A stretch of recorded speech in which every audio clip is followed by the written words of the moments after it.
जय भीम, नमोबुद्धाय, जय जिजाऊ, जय शिवराय.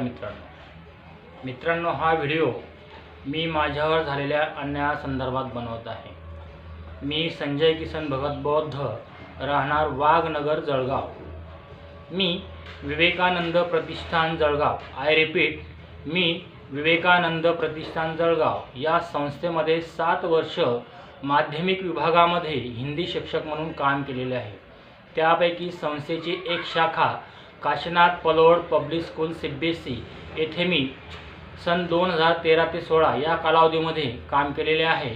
त्यानंतर सन 2018 ते 2022 या कालावधीमध्ये या संस्थेची दुसरी शाखा बगो शानबाग माध्यमिक विद्यालय सावखेडे बुद्रुक या ठिकाणी 4 वर्ष काम केलेले आहे. मित्रांनो, काम करत असताना आम्ही 10 ते 15 सोबत लागलेल्या शिक्षकांचा ग्रुप किंवा समूह आणि आमच्या आधी 1, 2, 3, 4 वर्ष लागलेले जे शिक्षक होते, असे आम्ही 25 ते 30 शिक्षक मिळून संस्थेला विचारणा करायचो की तुम्ही आमचा PF का भरत नाहीत. तेव्हा संस्थेने आम्हाला उत्तर दिले की PF भरणे हा पूर्णपणे संस्थेच्या मर्जीचा आणि ऐच्छिक विषय आहे. त्यामुळे ह्या प्रश्नावर आम्ही संस्थेशी कधीही भाष्य केले नाही. आम्हाला वाटले की खाजगी संस्था आहे, कदाचित त्यांचे नियम असतील, म्हणून आम्ही परत त्या बाबतीत विचारणा केली नाही. परंतु मित्रांनो, 2022 मध्ये याच संस्थेमध्ये माझा शारीरिक, मानसिक, आर्थिक आणि धार्मिक छळ, आय रिपीट, धार्मिक छळ झाल्या कारणाने मी नाईलाजास्तव राजीनामा दिला. त्यामुळे माझ्यावर बेरोजगारीची वेळ आली. मग घर चालवण्यासाठी आणि तरुण मुलाचे शिक्षण पूर्ण करण्यासाठी माझ्याकडे फक्त PFच्या पैशांचा मार्ग होता.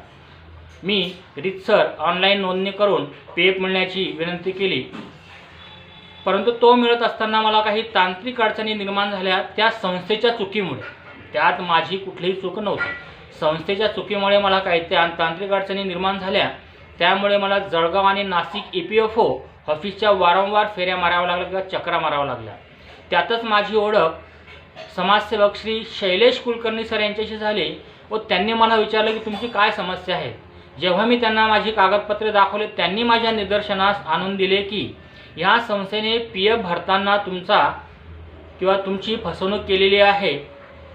त्यांनी मला दाखवून दिलं की काशीनाथ परोड या शाळेमध्ये त्यांनी सुरुवातीचे 10 महिने आणि बगो शानबाग माध्यमिक विद्यालय सावखेडे बुद्रुक येथे सुरुवातीचे 15 महिने असे एकूण 25 महिने PFच्या नियमानुसार PF भरलेला नाही, जो कायद्याने गुन्हा आहे.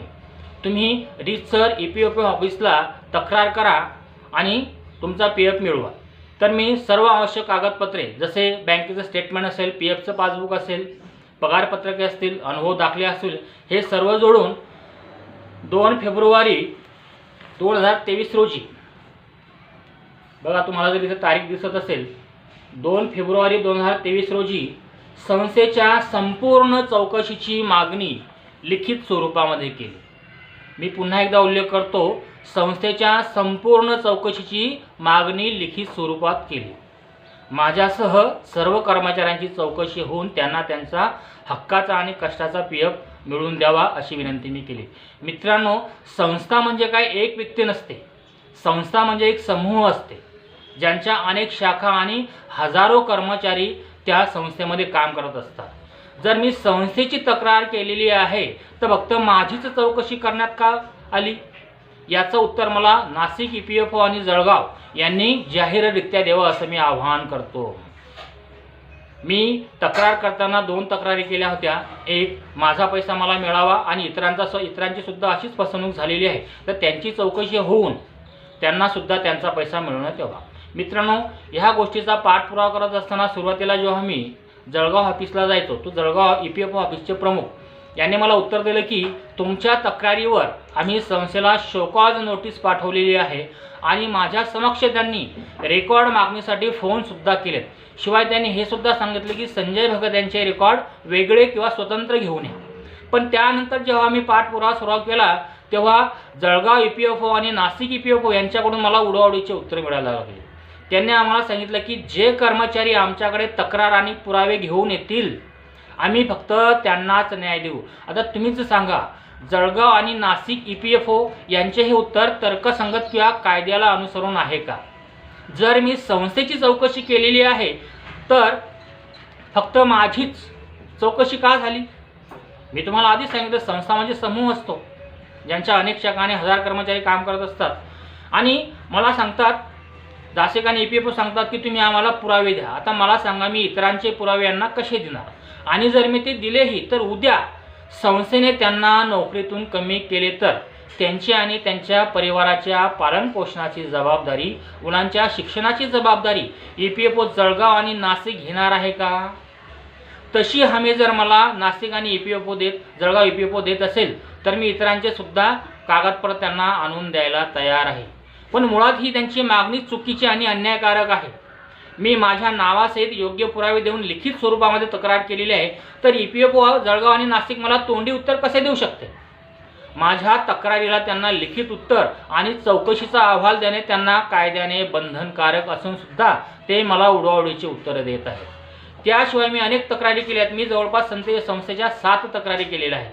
पहिली म्हणजे माझी चौकशी व्हावी, इतरांची चौकशी व्हावी, त्यानंतर मूळ रकमेवर मूळ पगारावर कमी पे भरलेला आहे त्याचे सुद्धा मी पुरावे दिलेले आहेत.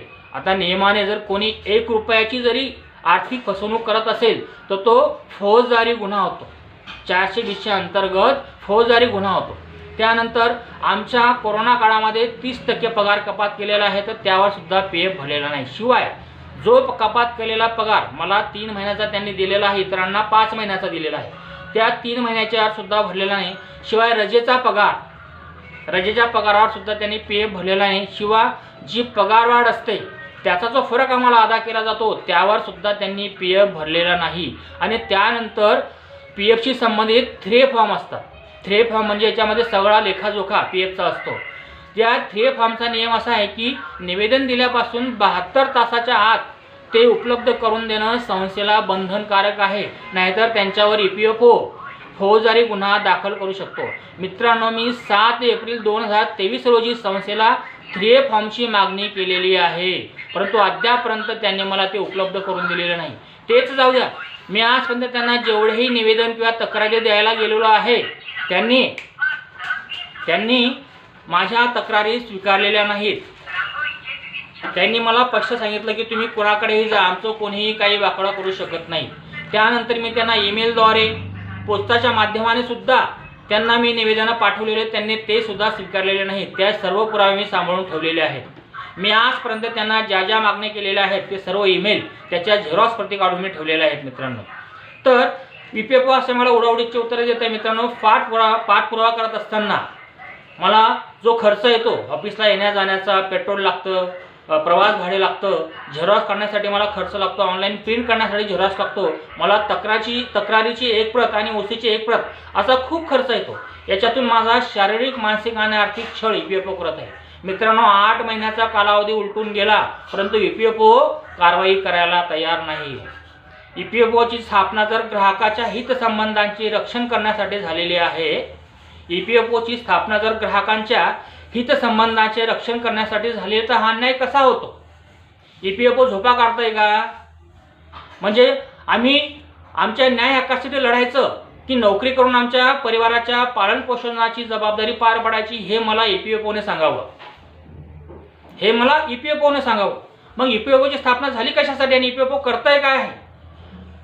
जर EPFOची स्थापना ग्राहकाच्या हितसंबंधांच्या रक्षणासाठी झालेली आहे तर मग असे PF मध्ये फसवणुकीचे प्रकार कसे घडत आहेत? माझ्या बाबतीत 7 तक्रारी, माझ्या एकट्याच्या 7 तक्रारी आहेत.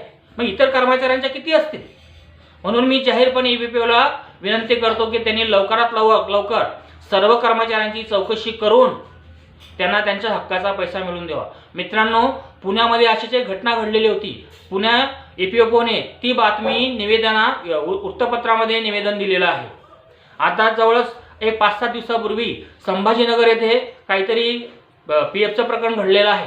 त्यांनी सुद्धा वृत्तपत्रामध्ये बातमी छापून आणलेली आहे. मग जळगाव आणि नाशिक EPFO ह्या संस्थेची बातमी वृत्तपत्रामध्ये का देत नाही? का मला उडवाडीची उत्तरे देत आहे? माझा तरी असा अंदाज आहे, कारण की 8 महिने उलटून गेले तरी सुद्धा अजून मला न्याय मिळत नाही किंवा EPFO कडून कुठलीही कारवाई होत नाही. याचा अर्थ मी असा समजायचा का की जळगाव आणि नाशिक EPFO पैसे खाऊन या संस्थेला मुद्दामून वाचविण्याचा प्रयत्न करत आहे? याचा अर्थ मी असा समजायचा का की पैसे खाऊन मुद्दाम होऊन EPFO या संस्थेला वाचवण्याचा प्रयत्न करत आहे? तक्रार केल्यानंतर तुम्ही तात्काळ कारवाई करणं अपेक्षित आहे. ते काही निवेदन किंवा काही मागणी नाही की आम्हाला काहीतरी माहिती हवी आहे. तक्रार म्हणजे फौजदारी गुन्ह्याशी संबंधित असतो. तक्रार ही फौजदारी गुन्ह्याशी संबंधित असते. मग तुम्ही तात्काळ कारवाई का करत नाही? मला सांगतात आम्हाला 2-3 महिन्यानंतर रिमांडर द्यायला यायचं. का? तुम्हाला कशाचा पगार मिळतो? कशासाठी बसवलं आहे? तुम्ही 7 दिवसाच्या आत त्या संस्थेची चौकशी करा. 15 दिवसाच्या आत त्या ग्राहकाला रिपोर्ट द्या, अहवाल द्या. जर मी लिखित उत्तर दिले तर तुम्ही मला तोंडी उत्तर कसे देतात? माझ्या प्रत्येक तक्रारीला तुम्हाला लिखित उत्तर देणं कायद्याने बंधनकारक आहे. मित्रांनो, ह्या EPFOचं तुम्हाला एक उदाहरण सांगतो. एक 8-9 वर्षापूर्वी ह्याच जळगावमध्ये EPFOने एक आदर्श उदाहरण प्रस्थापित केलेलं आहे. माझ्याच सारख्या एका अन्यायपीडित व्यक्तीने एका नामांकित शैक्षणिक संस्थेची तक्रार केली होती की ते नियमानुसार PF भरत नाहीत. तर EPFOने त्या तक्रारीवर तात्काळ कारवाई करून फक्त त्या संस्थेची नाही तर त्या संस्थेची संबंधित सर्व शाखांची चौकशी करून शेकडो कर्मचाऱ्यांना करोडो रुपयाचा पैसा मिळवून दिलेला आहे. ही गोष्ट अभिनंदनीय आहे. मग माझ्याच बाबतीत EPFOची उदासीनता का? हा माझा जाहीर सवाल जळगाव आणि नाशिक EPFOला आहे. मित्रांनो, याच्यातून माझा शारीरिक मानसिक आणि आर्थिक छळ होत आहे. त्याच्यामुळे मी बेरोजगार आहे. बेरोजगार असल्यामुळे मला हा खर्चही करावा लागतोय. त्यामुळे माझी मानसिक अवस्था ही दिवसेंदिवस खराब चाललेली आहे.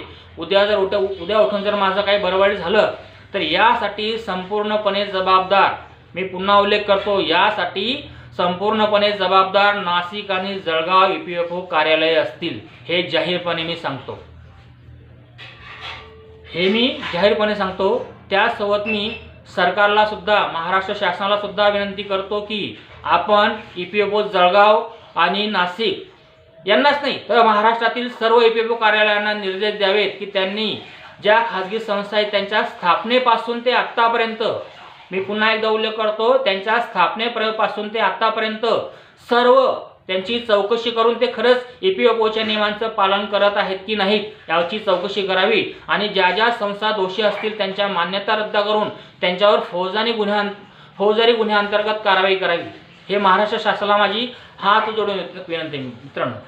मित्रांनो, हा व्हिडिओ बघून मी असं सांगतो की तुमच्यापैकी जे व्हिडिओ माझा बघत असेल त्याच्यापैकी बरेच जण असे असतील की ते अन्यायपीडित असतील, परंतु समोर येऊन खांद्यावर परिवाराच्या पालनपोषणाची जबाबदारी असल्यामुळे उघड विरोध करू शकत नाहीत. पण मित्रांनो, हा व्हिडिओ तुम्ही लाईक आणि शेअर करून तुमच्यावर झालेल्या अन्यायाचा विरोध करू शकता.